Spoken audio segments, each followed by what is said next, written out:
வசனங்கள் 33 40 வரை வாசிக்கலாம். சங்கீதம் 119 33 40 வரை எல்லாரும் சேர்ந்து ஒரே நேரத்தில் வாசிக்கலாம். கர்த்தாவே, உமது பிரமாணங்களின் வழியை எனக்கு போதியும், முடிவு பரியந்தம் நான் அதை காத்துக்கொள்ளுவேன். எனக்கு உணர்வை தாரும், அப்பொழுது நான் உமது வேதத்தை பற்றி கொண்டு என் முழு இருதயத்தோடும் அதை கைக்கொள்வேன்.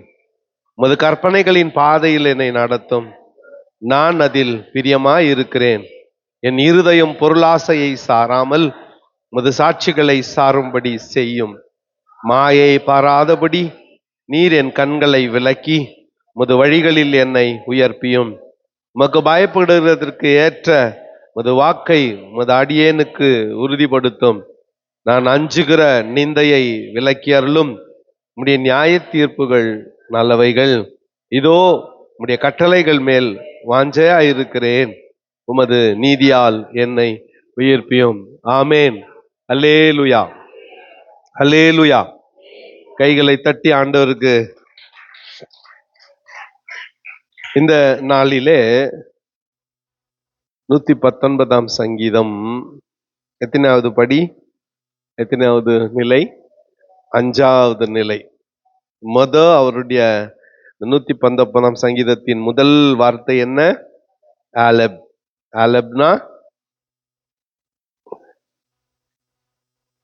ஆலப்னா என்ன? பிதாவாகிய தேவன். 2வது வார்த்தை பெத். பெத்னா வீடு. 3வது வார்த்தை கிமெல். கிமெல்னா 3ன்னு ஒரு அர்த்தம். அடுத்து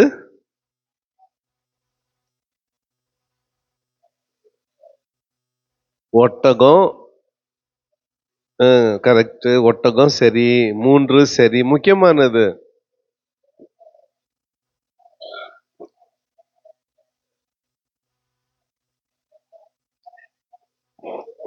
வளர்ச்சி அடைகிற வரையிலே சத்துவத்தை கொடு. Nurture until it cross. கொடுக்கிற மனநிலை, கிவிங் மைண்ட் செட். அது 3வது எழுத்து. 4வது எழுத்துன்னா 4வது எழுத்து தாலட். தேவை உள்ளவர்கள் பிரவேசிக்கும்படியான வாசல். Door for the needy. வாசல், என்ட்ரி பாயிண்ட், உள்ளே பிரவேசிக்கிற இடம், வாய்ப்பு, ஆப்பர்ச்சுனிட்டி. லேர்ன், ப்ரிப்பேர், கற்றுக்கொள்ளுகிற இடம், ஆயத்தப்படுகிற இடம். 5வது 5 என்றாலே கிரேஸ் ஆஃப் காட், தேவனுடைய கிருபை. ஹே, இத ஏன் சொல்லக்கூடாது? ஹே. இன்றைக்கு 5வது வார்த்தை, எபிரேய வார்த்தை என்ன? ஹே. இது தனிப்பாய் நிற்கிற ஒரு எழுத்து அல்ல. யாவே, ஆண்டவருடைய நாமத்தில் வரக்கூடிய ஹே. ஹெஷ்வாக், இயேசுநாதர் பெயரிலே வரக்கூடிய ஹே. ஆண்டவருடைய நாமத்தில் இந்த எழுத்து வருகிறபடியால் இது தேவ கிருபை. 5 என்கின்ற எண் தேவ கிருபைக்கு அடையாளம். ஏலோஹீம், ஹோ. அது மாறுபட்ட அந்த ஹேல மாறுபட்ட சவுண்டு. இப்ப நம்ம தமிழ்ல உயிர்மை எழுத்துக்கள் எப்படி உருவாக்குறோம்? இக் பிளஸ் ஆ கா, இக் பிளஸ் ஆ கா அப்படி மாறிக்கொண்டே போகும் இல்லையா? அதே மாதிரி தான் இங்க ஒரு மூல எழுத்தை எடுத்துக்கொண்டு அது கூட வேற எழுத்துக்களை சேர்க்கும் பொழுது சவுண்டு கொஞ்சம் மாறும். அதுல இது தேவ கிருபைக்கு அடையாளமாய் இருக்கிறது. அடுத்து ஆச்சரியத்தை ஏற்படுத்தும்படியான வார்த்தை கூட ஹே. ஏன் ஆச்சரியம்? ஆண்டவர் நமக்கு இந்த பரிசுத்த ஆவியானவருக்கு ருவாக் அப்படின்னு பெயர். அந்த ஆண்டவர் ஆதாமை சிருஷ்டித்து அவன் மண்ணா படுத்துன்னு இருக்கும் பொழுது அவனுடைய நாசியில போய் அவருடைய சுவாசத்தை ஊதினாரு. அதுதான் அது. அப்போ அந்த பிரெத் இருக்குதே, நம்ம எடுக்கிற மூச்சு இருக்குதே, அதுதான் இது. the breath, the breathing. அடுத்து வெளிச்சம் உண்டாக கடவுதுன்னு கர்த்தர் சொன்னார் இல்ல, அவர் சொன்னாரு, அது எக்ஸிஸ்டன்ஸுக்கு வந்துச்சு, அது நடைமுறைக்கு வந்துச்சு. அது வந்த அந்த வல்லமையான வார்த்தையிலே இருக்கிறது. இந்த ஹே ஆண்டவருடைய நாமத்தில் இருக்கிறபடியால் இது முக்கியத்துவம் வாய்ந்த ஒரு எழுத்து. 5வது எழுத்து என்ன சொல்லுங்க, சொல்லுங்க. ஏ இல்ல ஹே. வெரி குட், ஸ்டைலா ஹே. 33ஆம் வசனத்தை வாசிக்கலாம். கர்த்தாவே, உமது பிரமாணங்களின் வழியை எனக்கு போதியும், முடிவு பரியந்தம் நான் அதை காத்துக்கொள்வேன். உம்முடைய பிரமாணங்களின் வழியை எனக்கு போதித்தருளும், முடிவு பரியந்தம் நான் அதை காத்துக்கொள்வேன். ஏற்கனவே நாம சொன்னதுதான், உமது கட்டளைகள், உம்முடைய பிரமாணங்கள், உம்முடைய நியாய தீர்ப்புகள், உம்முடைய வார்த்தை, உம்முடைய வசனம், உம்முடைய சாட்சி, இதெல்லாம் ஆண்டவருடைய வார்த்தைக்கு வெவ்வேறு பெயர்கள். இவைகளில் ஏதாவது ஒன்று ஒவ்வொரு வசனத்திலும் இருக்கும். கர்த்தாவே, உமது பிரமாணங்களின் வழியை எனக்கு முடிவு பரியந்தம் நான் அதை காத்துக்கொள்வேன். நல்ல ஆரம்பம் முக்கியம் இல்லை, சிறப்பாய் முடிக்கிறது தான் முக்கியம். முடிவு பரியந்தம் நான் அதை காத்துக்கொள்வேன். 34ஆம் வசனத்துக்கு வரும் பொழுது, எனக்கு உணர்வை தாரும், அப்பொழுது நான் உமது வேதத்தை பற்றி கொண்டு என் முழு இருதயத்தோடும் அதை கை கொள்வேன். வேத வசனத்தை குறித்த ஒரு உணர்வு நமக்கு தேவை. அது இல்லைன்னா முடிவு பரியந்தம் நாம் கை கொள்ள மாட்டோம். வேத வசனத்தை நம்முடைய உள்ளத்திலே வைத்து வைக்கிற ஒரு வாஞ்சை வேண்டும். வசனத்தை நேசிக்கிறவர்கள் அவருடைய சமூகத்தை தேடி ஓடி வருவார்கள். இது ஆப்வியஸ், இது இயற்கையானது. இப்போ ஏறத்தாழ இவ்வளோ பேர் ஆப்சென்ட் நம்ம சர்ச்சில். ஆமாம் தானே? இப்போ எவ்வளோ பேர் உட்காந்துக்கிறீங்களோ அவ்வளோ பேர் வரல. 50% சர்ச் இங்கே இருக்குது, இன்னும் 50% இல்லை. வராதவங்களை பற்றி நான் ஒன்றும் குறையா பேசலை. அவங்க சூழ்நிலைகள், பலவீனங்கள் எதனா இருக்கலாம், தூரம், எந்த காரணமாவது இருக்கலாம், இருக்கட்டும். ஆனா வசனத்தை குறித்த வாஞ்சை இருக்குமாயின் எல்லாத்தையும் விலக்கி வச்சுட்டு அதுக்கு நேரத்தை கொடுப்போம். அடிப்படையா மற்றதெல்லாம் காரணங்கள் தான். உங்க பக்கத்துல உட்கார்றவங்க இப்ப இல்லாத இருக்கிறாங்களே, அவங்க ஒரு வாய்ப்பை தேடுறாங்க வராம இருக்கிறதுக்கு. நீங்க என்ன பண்ணிக்கிறீங்க? ஒரு வாய்ப்பை தேடி இருக்கிறீங்க வர்றதுக்கு. என்ன இந்த வாய்ப்புனா? கர்த்தருடைய வார்த்தை, ஆண்டவருடைய வசனம். என் உள்ளத்தை உடைத்த ஆண்டவருடைய சமூகத்துல நான் ஊற்றி ஜெபிக்க போறேன். என் தேவைகள் அநேகம், என் பிரச்சனைய வேற, அந்த பிரச்சனைக்கு தீர்வு என் ஆண்டவரிடத்துல தான் இருக்கிறது அப்படின்னு தான் ஓடி வந்திருக்கீங்கல்ல. எத்தனை பேர் வந்துட்டு ட்ரெயினுக்காக ஒரே ஓட்டம் ஓடுறீங்க? வேலைக்கு போறவங்க வந்து ஒரு அட்டெண்டன்ஸ் போட்டுனா போனோன்னு கூட. உண்மையாகவே அதைத்தான் இந்த பகுதியில் எனக்கு உணர்வை தாரும். உம்முடைய வார்த்தை முக்கியம் என்கின்ற உணர்வை தாரும். உம்முடைய வசனம் முக்கியம் என்கின்ற உணர்வை தாரும். அப்பொழுது நான் உம்முடைய வேதத்தை பற்றி கொண்டு என் முழு இருதயத்தோடும் அதை என்ன பண்ணுவேன்? கை கொள்வேன். உமது கற்பனைகளின் பாதையில் என்னை நடத்தும், நான் அதில் பிரியமாயிருக்கிறேன். நெக்ஸ்ட், ஏதோ ஒரு நாளைக்கு இல்ல, அவருடைய கற்பனையின் பாதை இதுதான் நேர்கோடு. அந்த கற்பனையின் பாதையில என்னை நடத்தும், நான் அதில் பிரியமாயிருக்கிறேன். எதுல? நீர் நடத்துகிற பாதையிலே நடக்க நான் பிரியமாயிருக்கிறேன். அடுத்த வசனம் முக்கியமான வசனம். என் இருதயம் பொருளாசையை சாராமல் உமது சாட்சிகளை சாரும்படி செய்யும். ஒரு இன்னைக்கு பொதுவான ஒரு மனநிலை, ஊழியத்துக்கு பாஸ்டர் ஆகணும்னா, ஏன் பாஸ்டர் ஆகணும்னா பணக்காரர் ஆயிடலாம். ஒரு பொதுவான ஒரு பேச்சு விசுவாசிகள் இதுல கூட. ஆனா அங்க பின்னால ஒளிந்து கொண்டு இருக்கிற ரகசியம் யாருக்கும் தெரியறதில்லை. Nobody nose. அது அனுபவிக்கிறவங்களுக்கு தான் அது தெரியும். ஊழியக்காரராகிய நாங்கள் ஃபர்ஸ்ட் பொருளாசையை வெறுக்க வேண்டும். ரொம்ப சேலஞ்சிங், இது ரொம்ப சவாலானது. எப்படி சவாலானது? என்னோட என்னோட குடும்பத்துல 4 ஆண் பிள்ளைகள். 4 ஆண் பிள்ளைகள். இப்போ மூத்தவன் நான் எந்த வேலைக்கும் போல.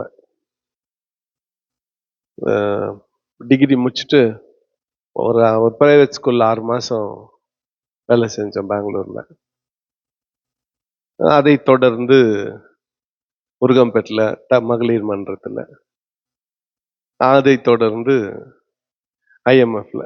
ஐஎம்எஃப் போறதுக்கு முன்னால செஞ்ச வேலையிலலாம் சம்பளமே வராது. 2 வருஷம் ஒன்னா சம்பளமே வராது.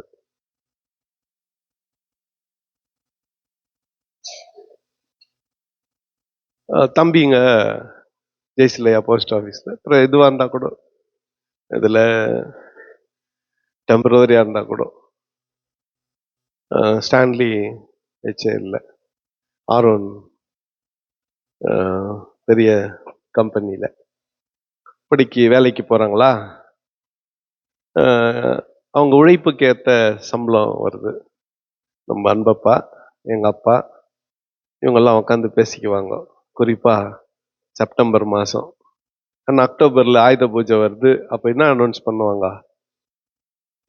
போனஸ் அனௌன்ஸ் பண்ணுவாங்க. உட்காந்து பேசிக்குவாங்க. நம்மளுக்கு எந்த போனஸ்? நமக்கு போனஸ், அரியர்ஸ், பிஎஃப், அப்புறம் இப்போ இன்சூரன்ஸ், இதெல்லாம் எதுவுமே இல்லை. நம்மளுக்கு எதுவுமே இல்லை. அப்போ லைஃப் சேலஞ்சிங், சவாலானது. டைம்ஸ் ஏன்டா ஊழியத்துக்கு வந்தோம்? நம்ம 1989 டிகிரி முடிச்சோமே, அன்னைக்கே போய் எங்கன்னா ஒரு இடத்துல பெங்களூர்ல எங்கன்னா வேலைக்கு போயிருந்தா பல முறை வந்திருக்கும் இந்த எண்ணம். அதுலயும் என்னுடைய நண்பர்களை சந்திக்கும் போது, எங்க ஃப்ரெண்ட்ஸுங்கெல்லாம் ரொம்ப வசதியான ஒரு சூழ்நிலையில இருக்கும் பொழுது, பதவிகள், உயர் பதவிகள்ல இருக்கும் பொழுது, என் கூட படிச்சவங்க தான், இன்னும் ஒருவேளை என்னோட கம்மியா படிச்சவங்க தான். அது யோசிக்க தோணல. மாம்சத்துல எவ்வளவு சவால்கள் எங்களுக்குள்ள, எவ்வளவு சவால்கள். இந்த பாதி தூரத்துல மனதை பொருளாசையின் மேல திருப்பிட்டா, ஆண்டவர் அங்க வழியில கடைசியில வச்சிருக்கிற ஆசீர்வாதத்தை இழந்து போயிடுவோம். அதைத்தான் சொல்றான் இவன். மற்றவங்க நல்லா வசதியா வாழ்ந்தா அதை பார்த்து உன் கவனத்தை அப்படியே நம்ம கூட அப்படி ஆயிடலாமான்னு திருப்பினியானா, அது உன்னை வழிவலக செய்கிறது. என் இருதயம் பொருளாசையின் மேல சாராமல் உமது சாட்சியை சாரும்படி செய்யும். இது எங்களுக்கு பெரிய சவால். எத்தையுமே பொருளாதாரத்தோடு, பணத்தோடு கனெக்ட் பண்ணக்கூடாது. சர்ச்சு காணிக்க மேல கவனம் வச்சுன்னு சர்ச்சு தொடங்க கூடாது. நான் அப்போ காணிக்க வராது. ஆண்டவருடைய வார்த்தையின் மேல மனசு வச்சுன்னு ஊழியத்தை தொடங்கணும். பணம் தானா கொட்டும், வேணான்னா கூட கொட்டும். எவ்வளவு நேரம் கொட்டணுமோ அவ்வளவு நேரம் கொட்டும். என்னைக்கு ஸ்டாப் ஆயிடணுமோ இன்னைக்கு ஸ்டாப் ஆயிடும். எப்ப தேவையோ அந்த தேவைக்கு வேண்டிய பணத்தை கர்த்தர் கொடுப்பார். பாஸ்டருக்கு மட்டும் இல்ல, ஒவ்வொரு விசுவாசிக்கும் இது. பொருளுக்காக ஆண்டவரை தேடக்கூடாது. ஆண்டவரை தேடணும், பொருள் தானா வரும். அது வேற ஒன்று. ஆண்டவருடைய வசனத்தை தேடணும். நம்ம நல்லா பணம் சம்பாரிச்சிடணும். சம்பாரிச்சுட்டு அதை வச்சு என்ன பண்ண போற? என்ன பண்ண போற? பணத்தால் வாங்க முடியாத விஷயங்கள் நிறைய இருக்கு. பணத்தால் வாங்கக்கூடிய விஷயங்கள் எல்லாம் சின்ன சின்ன சின்ன சின்ன சந்தோஷத்தை தான் கொடுக்கும். பணத்தால் வாங்க முடியாத விஷயங்கள் தான் நிரந்தரமான சந்தோஷத்தை கொடுக்கும். உன்கிட்ட கோடிக்கணக்கில் பணம் இருந்தா சமாதானம் இருக்குமா? கண்டதை சாப்பிட முடியுமா? முடியாது. வெறும் எக்ஸிபிஷன்ல பார்த்துட்டு தான் வர முடியும், சாப்பிட முடியாது. ஆனால் உன் கையின் பிரயாசத்தை சாப்பிட வச்சாருன்னா அதுதான் ஆசீர்வாதம். சமாதானம் இருந்தா அதுதான் ஆசீர்வாதம். நிம்மதியான வாழ்க்கை இருந்தா அதுதான் ஆசீர்வாதம். பணம் வேண்டாம்னு நான் சொல்லல. எல்லாம் வாங்கறதுக்கும் பணம் வேணும். ஆனா பண ஆசை எல்லா தீமைக்கும் வேறாய் இருக்குது. அந்த இருதயத்தை எது மேல திருப்பக்கூடாது? நானு பொருளாசையின் மேல சாராமல் சாட்சிகளை சாரும்படி தாவீதின் ஜெபத்தை இங்க நான் நினைவு கூற விரும்புகிறேன். நல்லா கேளுங்க. ஆண்டவரே, எனக்கு ரொம்ப கொடுத்துறாத, அளவுக்கு அதிகமா கொடுத்துட்டேன்னு வச்சுக்கேன், என் நம்பிக்கை உன்னை விட்டுட்டு என் பொருள் மேல சார்ந்துரும். அது அளவுக்கு அதிகமா என்கிட்ட பணம் தான் நான் பாவம் செய்வேன். என்கிட்ட அளவுக்கு அதிகமா பணம் தான் நான் என்ன செய்வேன்? பாவம் செய்வேன். அது வேண்டாம்.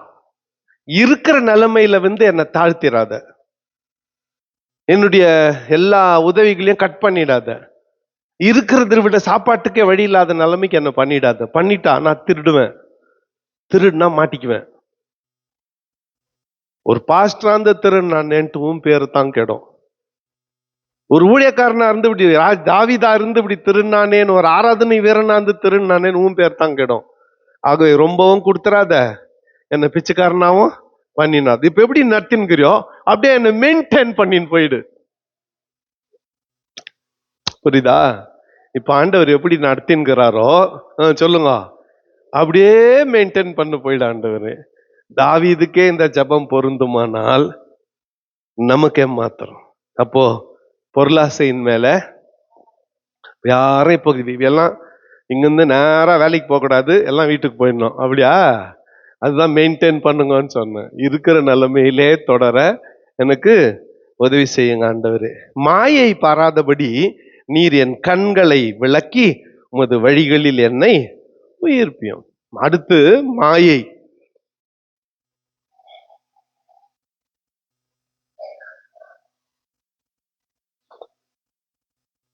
எது நிரந்தரமானது, எது நிரந்தரம் இல்லாதது என்பதை கண்டுபிடிக்க வேண்டும். எது நிரந்தரமானது, எது நிரந்தரம் இல்லாதது? ஆண்டவருடைய வசனத்தை விட்டுட்டு மற்றதெல்லாம் மாயை. இத்த சாலமோன் சொன்னான், மாயை மாயை எல்லாம் மாயை, அதெல்லாம் மனதுக்கு சஞ்சலம். மாயை மாயை எல்லாம் மாயை, அதெல்லாம் மனதுக்குன்னா சஞ்சலம். ஒரு முறை ஜெஃப்ரியா கூட உட்காந்து சாப்பிட்ற நேரத்துல பேசிட்டு இருந்தோமா. அப்போ அந்த நேரம் பார்த்து அந்த அம்மா லிப்ஸ்டிக் போட்டாங்க. போட்டு இப்படி பண்ணிட்டு எடுத்து இப்படி தொடச்சாங்க. நான் பார்த்து சிரிச்சேன். என்ன தாசுன்னாரு. இல்லை ஒன்றும் இல்லை, இல்லை பயப்படாத கேளு, நீ என்ன நினைச்ச கேளுன்னா. இவங்க அடிக்கடி இப்படி போட்டு நம்ம பண்றாங்கல்ல. எதுக்குன்னா, கல்யாணம் ஆன புதுசுல இந்த தோல் சுருங்காம இருக்கிறதுக்கு ஒரு இது போட்டாங்க, கிரீம் போட்டாங்க. வயசு ஆவோ அதுக்கு ஆப்போசிட் கிரீமை போட்டுன்னு வராங்க. கல்யாணம் ஆன புதுசுல தோல் ஷைனா கண்ணுமா, அதுக்கு போட்டாங்க. இப்போ ஷைனிங் வந்துடுச்சு. எது சுருக்கம்? அந்த ஷைனிங் நிறுத்துறதுக்கு ஆப்போசிட்ல போட்டுன்னு வராங்க. Steven, you have no right to talk about me. அந்த அம்மா, ஸ்டீவன் என்னை பத்தி நீ பேசாத, இது ஏன் மூஞ்சி, நான் எதனா போட்டுக்குவேன், உன் மூஞ்ச வரல நீ பார்த்த.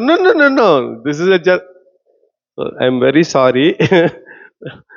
சந்தோஷமாக ரெண்டு பேருக்குள்ள நான் ஒரு டவுட்டை சொல்லினா சண்டை வர வச்சுட்டேன்னு. என்ன ஏன் இதை சொல்றேன்னா, எது மாயை? எல்லாம் மாயை. வேனிட்டி எல்லாம் மாயை. நம்முடைய இளமை மாயை. எல்லாம் ஆண்டவருடைய வார்த்தை தவிர எல்லாம் மாயை. உமக்கு பயப்படுகிறதற்கு ஏற்ற உமது வாக்கை உமது அடியனுக்கு உறுதிப்படுத்தும். உமக்கு நான் பயப்படணும், அதுக்காக உம்முடைய வசனத்தை, உம்முடைய வாக்கை எனக்கு உறுதிப்படுத்தும். நான் அஞ்சுகிற நிந்தையை விலக்கி அருளும், உம்முடைய நியாய தீர்ப்புகள் நல்லவைகள். நான் பயப்படுகிற நிந்தையை, அஞ்சுகிற நிந்தையை என்னை விட்டு விலக்கி அருளும், உம்முடைய நியாய தீர்ப்புகள் நல்லவைகள். 40ஆம் வசனம் எல்லாம் சேர்ந்து வாசிக்கலாம். இதோ உம்முடைய கட்டளைகள் மேல் வாஞ்சியாயிருக்கிறேன், உமது நீதியால் என்னை உயிர்ப்பியும். இதோ உம்முடைய கட்டளைகளின் மேல் வாஞ்சையாயிருக்கிறேன், உம்முடைய வசனத்தை நேசிக்கிறேன். உடைய வார்த்தையை நேசிக்கிறேன். உடைய சட்டங்களை நேசிக்கிறேன். உடைய பிரமாணங்களை நேசிக்கிறேன். உடைய வழிகளை நேசிக்கிறேன். உடைய கட்டளைகளின் மேல் வாஞ்சையா இருக்கிறேன். உமது நீதியால் என்னை உயிர்ப்பியும். ரிவைவ் மீ, என்னை உயிர்ப்பியும், என்னை புதுப்பித்தரலும். கிருபையில் சார்ந்து கொண்டு வாழுகிற ஒரு வாழ்க்கையை தாரும். என்னுடைய மனதை அநித்தியமான காரியங்களின் மீது நான் செலுத்தாதபடி உம்முடைய நித்திய பாதையிலே நடக்க, உம்முடைய நித்திய பாதையை தெரிந்து கொள்ள எனக்கு வழிவகை செய்தரலும். கிருபையின் வாசலில் என்னை நடத்தும். கிருபையின் பாதையில் என்னை நடத்தும். 5 கிரேஸ் ஆஃப் காட். எண்ணிக்கையில் 5 கிரேஸ் ஆஃப் காட். இந்த 5ஆம் தேதி தான் இயேசு சிருஷ்டிப்பின்படி சிலுவையிலே மரித்தார். God died on the 5th day, rose up again on the 7th day. 5ஆம் நாளில் உயிர் கொடுத்தார். அந்த சிருஷ்டிப்பின் வரிசையில வரும் பொழுது வெள்ளிக்கிழமை 5ஆவது நாள் பகல் வேளையில 6 மணி ஆயிட்டா அது 6ஆவது நாள் ஆயிடும். ஆண்டவருடைய நாமத்தில் இருக்கிற வார்த்தை இது. அவருடைய ஜீவனில் இருக்கிற வார்த்தை இது. இந்த வார்த்தையை நம்புவோம். அவருடைய கிருபைக்குள் பிரவேசிப்போம். கண்களை மூடி நாம் ஜெபம் செய்யலாம். ஆவியிலே ஏவப்பட்ட ஒருவர் ஜெபிக்கவும்.